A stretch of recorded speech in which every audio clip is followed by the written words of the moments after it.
أعوذ بالله السميع العليم من الشيطان الرجيم من همزه ونفخه ونفثه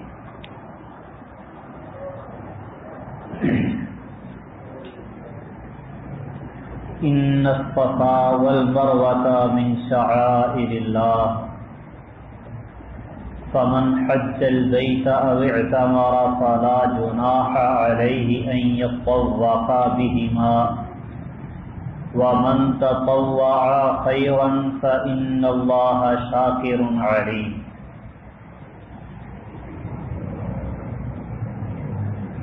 ان الصفا والمروہ یقیناً صفا اور مروہ من شعائر اللہ اللہ تعالیٰ کی نشانیوں میں سے ہیں. فمن حج البیت او اعتمر لہذا جو بھی حج کرے یا عمرہ کرے بیت اللہ کا فلا جناح علیہ ان یطوف بہما تو اس پر کوئی گناہ نہیں کہ وہ ان دونوں کا طواف کرے. ومن تطوع خیرا اور جو کوئی نیکی کرے خوشی سے نفل نیکی کرے فإن اللہ شاکر علیم تو یقیناً اللہ تعالی بہت قدردان اور خوب جاننے والا ہے. صفا اور مروہ دو پہاڑیاں ہیں بیت اللہ کے قریب ہی. آج کل تو ان کو برابر کر دیا ہے. چھوٹی چھوٹی پہاڑیاں تھی یہ صفا اور مروہ. ان کا طواف کرنا حج اور عمرے کے دوران ابراہیم علیہ السلام کے دور سے ہی چلا آ رہا ہے اور دین اسلام نے اس کو باقی اور برقرار رکھا. آیت کے مضمون سے یوں محسوس ہوتا ہے کہ اگر کوئی صفا مروہ کی سعی کر لے تب بھی کوئی حرج نہیں اور نہ کرے تو پھر بھی کوئی حرج نہیں، کیونکہ الفاظ یہ ہیں کہ جو آدمی بھی بیت اللہ کا حج کرتا ہے یا عمرہ کرتا ہے تو اس پر ان دونوں کا طواف کرنے میں کوئی حرج نہیں. ظاہر طور پہ یوں محسوس ہوتا ہے کہ شاید طواف کرنے میں حرج نہیں، نہ کرنے میں بھی حرج نہیں، لیکن ایسی بات نہیں ہے. اصل میں مسئلہ یہ تھا کہ صفا اور مروہ پہ دو بت مشرکوں نے لگا رکھے تھے، اسحاق اور نائلہ. تو مشرکین جب صفا مروہ کی سعی کرتے تو اسحاق اور نائلہ کا استلام بھی کرتے، انہیں چومتے بھی، بوسہ دیتے، جیسے حجر اسود کا استلام ہوتا ہے. تو مسلمانوں نے اسے جاہلیت کا شعار سمجھا. کچھ صحابہ کرام نے اسلام کے بعد یہ سمجھا کہ یہ اسحاق اور نائلہ کا استلام بھی کرتے تھے جاہلیت میں اور اس کی خاطر شاید یہ سعی ہے، تو وہ اس میں حرج محسوس کرنے لگے صفا مروہ کی سعی میں. تو اللہ تعالیٰ نے فرمایا ان الصفا والمروہ من شعائر اللہ فمن حج البیت او اعتمر فلا جناح علیہ ان یطوف بہما، کہ وہ تو حرج سمجھے بیٹھے ہیں. تو اللہ تعالیٰ نے اس حرج کی نفی کی کہ نہیں، طواف کرو، سعی کرو صفا مروہ کی، اس میں کوئی حرج نہیں.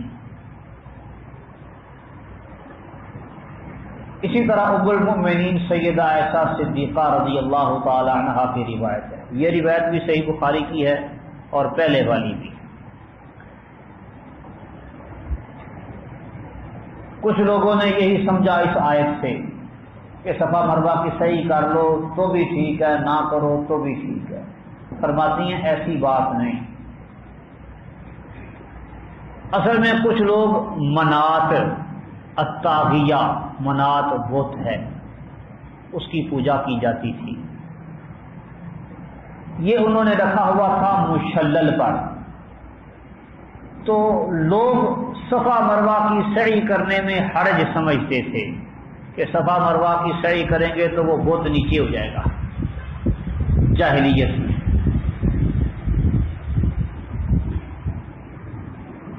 تو اللہ سبحانہ و تعالی نے اس حرج کی نفی کی ہے۔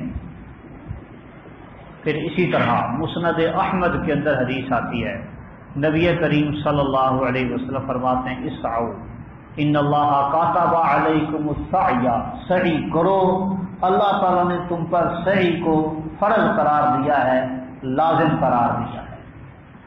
تو اس سے اور زیادہ معاملے کی وضاحت ہو گئی کہ سعی کرنا صفا مروہ کی یہ حج اور عمرے میں فرض ہے، لازم اور ضروری ہے۔ تو لا جناح کہنے کا جو سبب ہے وہ بھی واضح ہو گیا کہ لوگ اس میں حرج محسوس کرتے تھے، تو اس حرج کی نفی کی گئی ہے کہ حرج کوئی نہیں۔ پھر نبی کریم صلی اللہ علیہ وسلم نے حج اور عمرہ کے دوران صفا مروہ کی سعی کی ہے، اور آپ نے فرمایا خذوا عنی مناسککم، مجھ سے حج کے عمرے کے طور طریقے سیکھ لو۔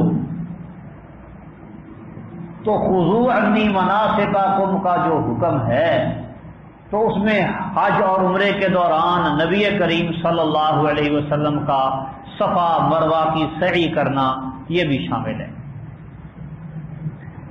پھر صفا اور مروہ کی جو سعی ہے یہ 7 چکر ہیں، صفا سے شروع ہوں گے، صفا سے مروہ تک ایک، مروہ سے صفا تک دوسرا۔ عام طور پہ تو چکر ہوتا ہے نا کہ ایک نقطے سے شروع کر کے گھوم کے واپس آئیں تو پھر ایک ہوتا ہے، یہاں پہ ایسے نہیں۔ اور آغاز صفا سے کرنا ہے۔ رسول اللہ صلی اللہ علیہ وسلم نے یہ آیت پڑھی ان الصفا والمروہ من شعائر اللہ، صفا اور مروہ اللہ تعالیٰ کے شعائر میں سے، اللہ کی نشانیوں میں سے ہے، اور فرمایا نبدأ بما بدأ اللہ بہ، اللہ نے جہاں سے آغاز کیا ہے ہم بھی وہیں سے آغاز کریں گے۔ اللہ نے صفا کا نام پہلے لیا ہے، لہذا پہلے صفا پہ چلیں گے اور صفا سے پھر مروہ کی طرف جائیں گے۔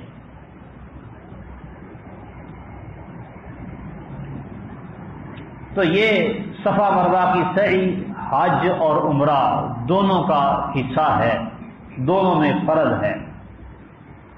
وَمَن تَطَوَّعَ خَيْرًا فَإِنَّ اللَّهَ شَاكِرٌ عَلِيمٌ، اور جو نیکی کا کام نفلاً کرے، زائد کرے خوشی سے، ایک ہے کہ کام فرض لازم اور ضروری وہ تو کرنا ہی کرنا ہے، اس کے علاوہ کچھ نیکیاں ایسی ہیں جو فرض نہیں نفل ہیں، تو جو آدمی نفل نیکی کرے اپنی خوشی سے فَإِنَّ اللَّهَ شَاكِرٌ عَلِيمٌ، تو یقیناً اللہ تعالیٰ قدردان ہے، خوب جاننے والا ہے، اللہ بے قدری نہیں کرے گا، اور اللہ کو علم ہے کہ کس کس نے اپنی خوشی سے مزید اضافی نیکیاں کی ہیں۔ اور یہ جو مزید نیکیاں ہوتی ہیں فرائض کے علاوہ، حقیقت میں یہ فرائض پر ابھارتی ہیں، فرائض کی کمی کو دور کرتی ہیں۔ مثال کے طور پہ آپ نماز ہی لے لیں، نماز فرض فجر کی 2 رکعتیں، ظہر کی 4، عصر کی 4، مغرب کی 3، عشاء کی 4، بس یہ فرض ہے۔ اس کے علاوہ نفل،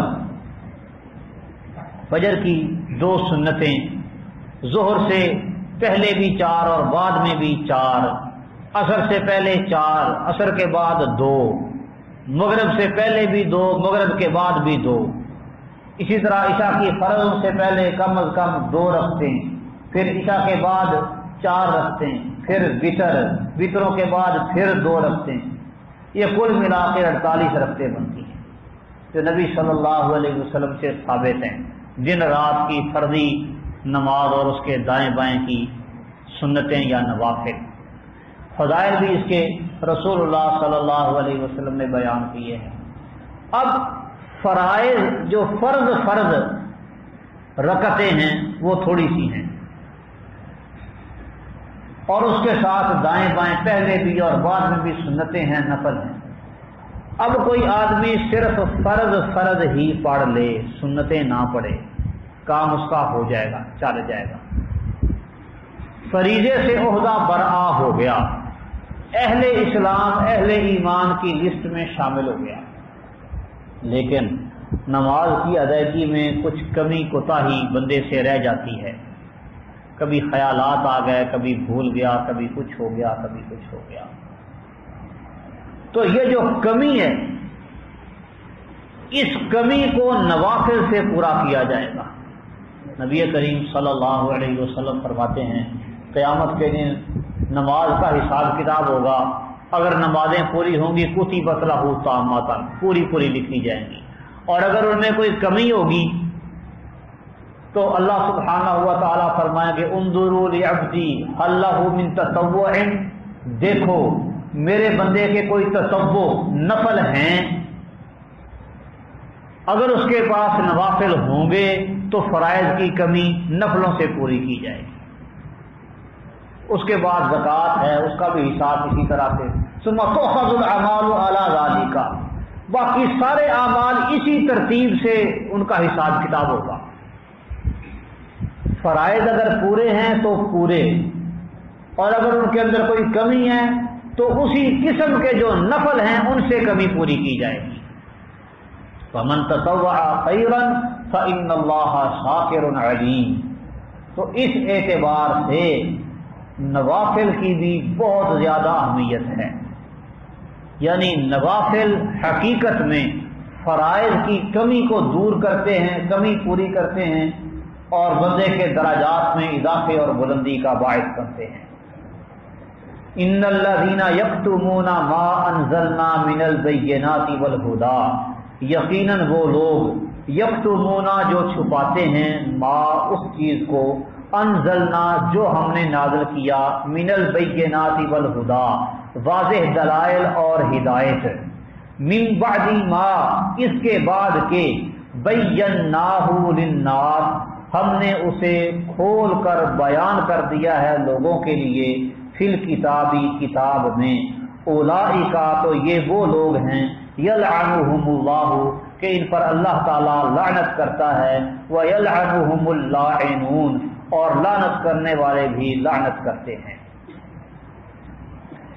یقیناً وہ لوگ جو اس چیز کو چھپاتے ہیں جو ہم نے نازل کی، بینات اور ہدا، واضح دلائل اور ہدایت، یہ اصل میں اشارہ یہود کی طرف ہے کہ تورات میں اللہ سبحانہ و تعالیٰ نے واضح دلائل اور ہدایت کی باتیں نازل کی اور لوگوں کے لیے اس کو کھول کر کتاب میں بیان کر دیا، لیکن اس سب کچھ کے باوجود وہ اسے چھپاتے تھے۔ مثلا نبی کریم صلی اللہ علیہ وسلم کی بعثت، آپ کی آمد، آپ کی صفات اور نشانیاں جو اللہ سبحانہ و تعالیٰ نے تورات میں ذکر کی، یہ اسے لوگوں سے چھپانے لگ گئے۔ تو اللہ سبحانہ و تعالیٰ فرماتے ہیں اولئک یلعنہم اللہ ویلعنہم اللاعنون، یہ وہ لوگ ہیں کہ جن پر اللہ بھی لعنت کرتا ہے اور لعنت کرنے والے بھی لعنت کرتے ہیں۔ فی الکتاب، کتاب میں بیان کی، یہاں کتاب سے مراد تورات ہے۔ ویسے تو یہ یہود کے متعلق ہے آیت، لیکن آیت کے الفاظ عام ہیں، چاہے یہودی ہوں، چاہے عیسائی ہوں، چاہے مسلمان ہوں، کوئی بھی، اللہ سبحانہ و تعالی نے جو چیز وحی میں بیان کر دی ہے، قرآن مجید فرقان حمید میں، نبی کریم صلی اللہ علیہ وسلم کی احادیث آپ کے فرامین اور سنت میں، لیکن اس کے باوجود اسے اگر چھپایا جائے، بیان نہ کیا جائے، تو یہ لعنت کا باعث ہے، ایسے بندوں پر اللہ تعالیٰ کی اور لعنت کرنے والوں کی لعنت ہے۔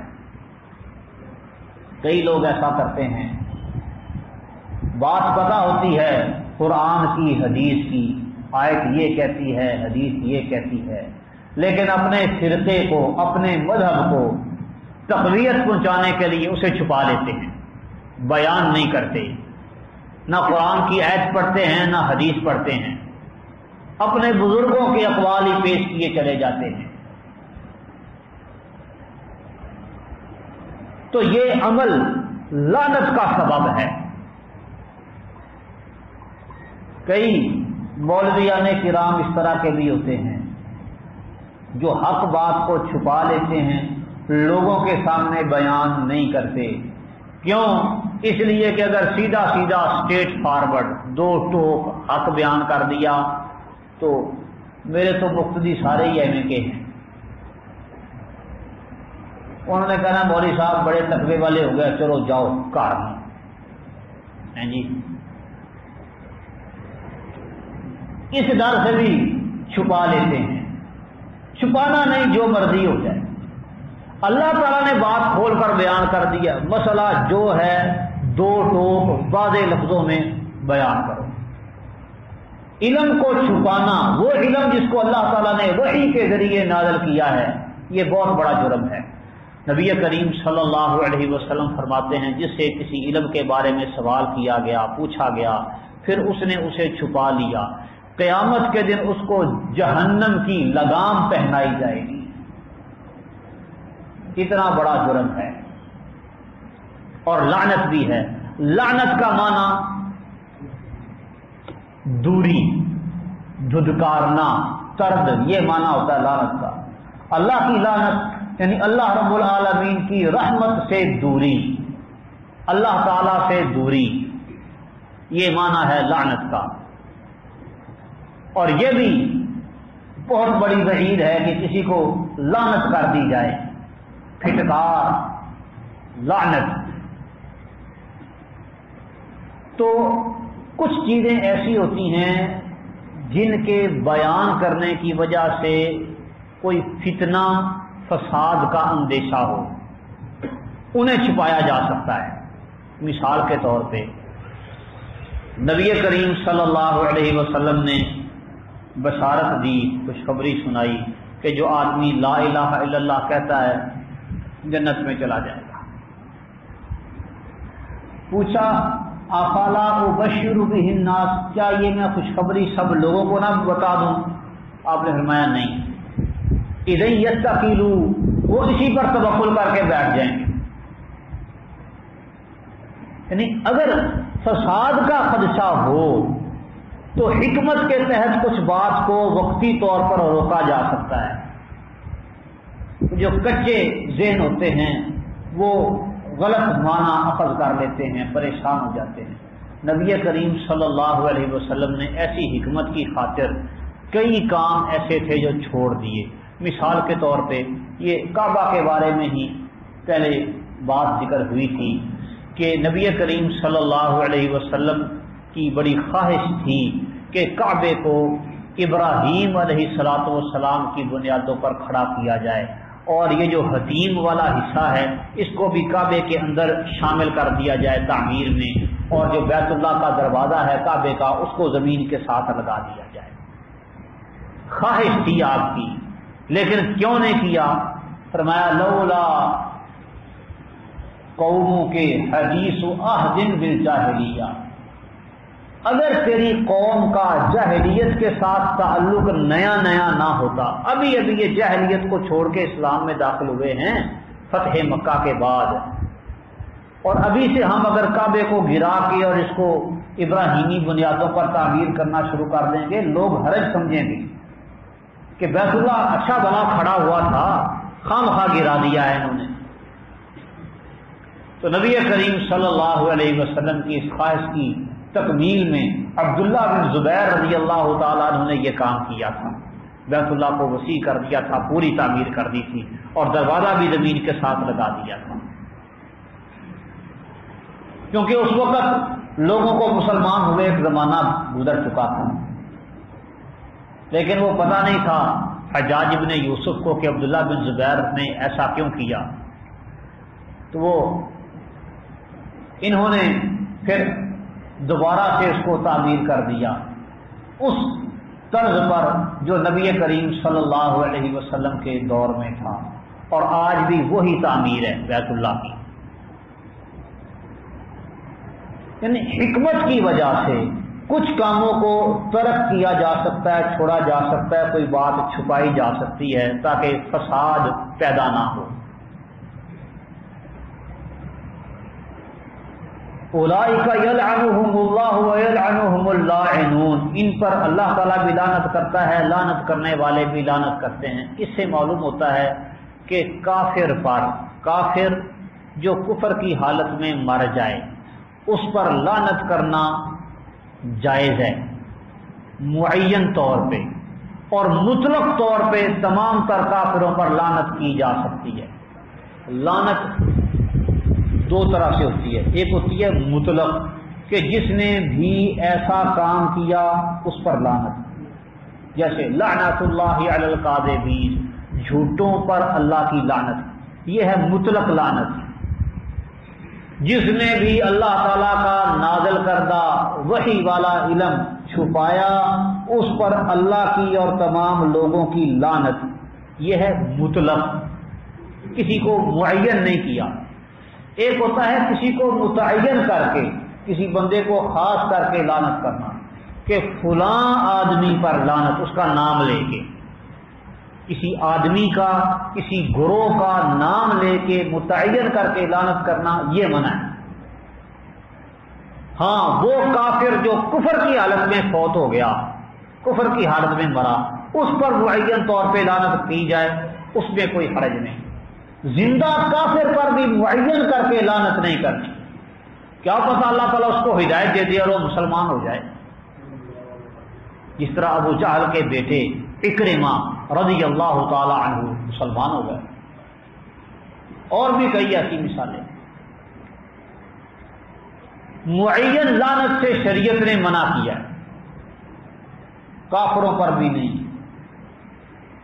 انسانوں مسلمانوں پر بھی نہیں، جانوروں پر بھی نہیں، حتیٰ کہ بے جان چیزوں پر بھی نہیں۔ ہوا چلی، صحابہ کرام نے سفر میں تھے، خیمے لگائے ہوئے تھے، تیز ہوا چلی، تنابیں اکھڑنے لگیں، رسیاں، تو کسی نے ہوا کو لعنت کر دی۔ نبی صلی اللہ علیہ وسلم نے فرمایا لا تلعن الریح فإنها مأمورہ، ہوا کو لعنت نہ کرو، یہ تو اللہ کے حکم سے چل رہی ہے۔ حجۃ الوداع کے موقع پر ایک عورت اونٹنی پہ سوار تھی، تو کسی وجہ سے اس نے اپنی اونٹنی کو لعنت کی۔ نبی صلی اللہ علیہ وسلم نے فرمایا اس کا سامان بھی اتار دو، اس کو بھی اونٹنی سے اتار دو اور کو پیدل چلے۔ تو کہنے لگی کیوں؟ فرمایا لا تصاحب معنا ملعونۃ، جس پر تو نے لعنت کی ہے اس کو لے کے ہمارے ساتھ نہ چل۔ اب لعنت زدہ اونٹنے کو اپنے قافلے کے ساتھ نہیں لے کے جانے دیں گے۔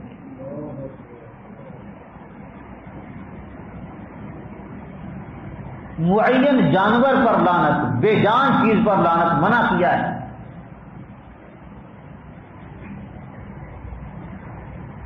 آج کل کئی لوگوں کا تو شعار ہی یہ بن گیا ہے لعنت کرنا، بات بات پر لعنت، بات بات پر لعنت، پھٹکار اور پھٹے ہوں۔ یہ مسلمانوں کا طریقہ کار نہیں ہے لعنت کرنے کا۔ الا الذین تابوا واصلحوا وبینوا، مگر وہ لوگ جنہوں نے توبہ کی اور اپنی اصلاح کر لی اور کھول کر بیان کر دیا، فاولئک اتوب علیہم، بس یہ وہ لوگ ہیں کہ میں جن کی توبہ قبول کرتا ہوں، وانا التواب الرحیم، اور میں بہت زیادہ توبہ قبول کرنے والا، بہت زیادہ رحم کرنے والا ہوں۔ تو اس لعنت سے بچنے کا ایک ہی راستہ ہے کہ توبہ کر لیں اور اللہ رب العالمین کے احکامات کو کھول کر لوگوں کے لیے بیان کریں، اپنی اصلاح کر لیں، تو پھر لعنت سے بچ جائیں گے، وگرنہ اللہ تعالیٰ کے نازل کردہ علم کو چھپانے پر لعنت کے مستحق ٹھہریں گے۔ ان الذین کفروا وماتوا وهم کفار، یقیناً وہ لوگ جنہوں نے کفر کیا، وماتوا وهم کفار، اور اس حال میں فوت ہوئے کہ وہ کافر تھے، کفر کی حالت میں ہی مر گئے، اولئک علیہم لعنت اللہ، یہ وہ لوگ ہیں کہ جن پر اللہ کی لعنت ہے، والملائکۃ، اور فرشتوں کی، والناس اجمعین، اور تمام لوگوں کی۔ یعنی علم کو چھپاتے رہے، کافر رہے، کفر کی حالت میں ہی ان کی موت آ گئی، تو ان پر اللہ کی بھی لعنت، فرشتوں کی بھی لعنت، اور تمام لوگوں کی لعنت۔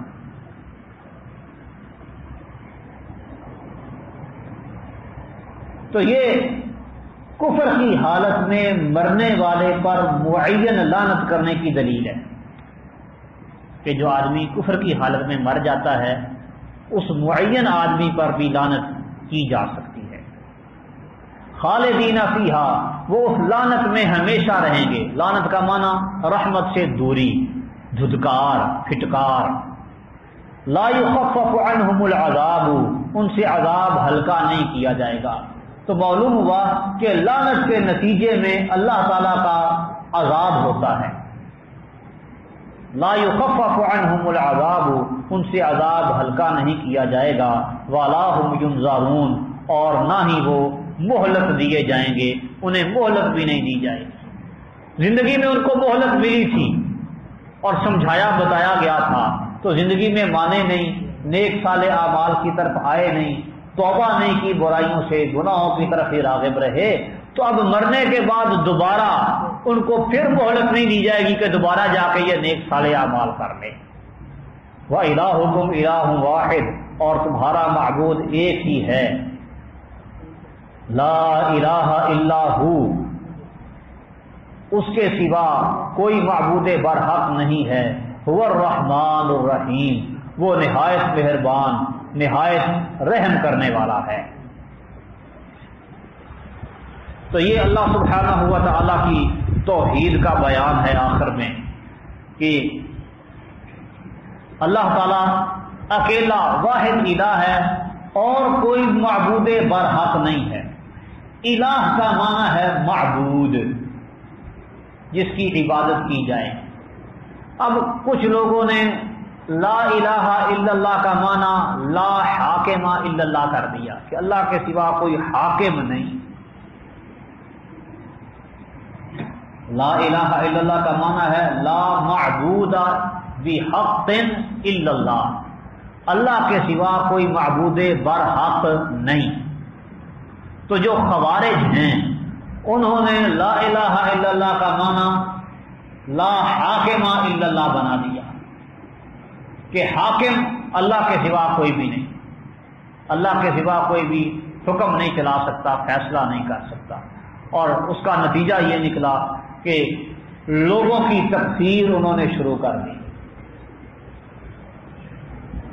سیدنا علی رضی اللہ تعالیٰ عنہ نے تحکیم کو قبول کیا تو خوارج علیحدہ ہو گئے کہ انہوں نے اللہ کے سوا بندوں کو حکم بنا دیا ہے۔ پھر ابن عباس رضی اللہ تعالیٰ عنہ نے قرآن مجید سے دلیل دی اور سمجھایا کہ اللہ تعالیٰ نے فرمایا ہے کہ میاں بیوی کے درمیان اگر جھگڑا ہو جائے تو ایک فیصلہ کرنے والا عورت کے خاندان سے اور ایک مرد کے خاندان سے بلا لو۔ ان یریدا اصلاحا یوفق اللہ بینہما، اگر اصلاح کی نیت ہو تو اللہ تعالیٰ موافقت ڈال دے گا۔ میاں بیوی ان دونوں کے درمیان جھگڑا ہو تو ایک حاکم مرد کے گھر سے ایک عورت کے گھر سے، اللہ تعالیٰ نے قرآن مجید میں یہ اصول اور طریقہ کار مقرر کیا ہے، وہ دونوں مل بیٹھ کے صلح صفائی کرا دیں گے۔ تو کہتے ہیں بتاؤ میاں بیوی کا ایک گھر کا معاملہ زیادہ عظیم ہے یا پوری امت مسلمہ کا معاملہ زیادہ بڑا ہے؟ اب ادھر امت آپس میں لڑ رہی ہے پوری، تو سیدنا علی رضی اللہ تعالیٰ عنہ نے امت کے درمیان صلح کروانے کے لیے دو آدمیوں کو حاکم اگر مقرر کر دیا تو کون سا برا کام کر لیا انہوں نے۔ اللہ رب العالمین کے حکم کی ہی تعمیل کی ہے۔ تو یہ خوارج کا وسیلہ اور طریقہ کار ہے۔ آپ وہ سنتے ہوں گے لفظ طاغوتی حکومتیں، طاغوتی عدالتیں، یہ الفاظ سارے اس ذہن کی ہی پیداوار ہے جو خارجیت زدہ دماغ ہوتے ہیں۔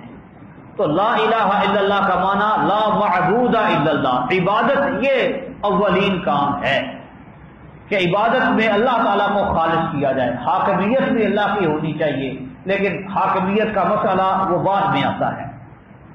لا الہ الا ہو، اس کے سوا کوئی معبود برحق نہیں ہے، وہ بڑا مہربان ہے، نہایت رحم کرنے والا ہے۔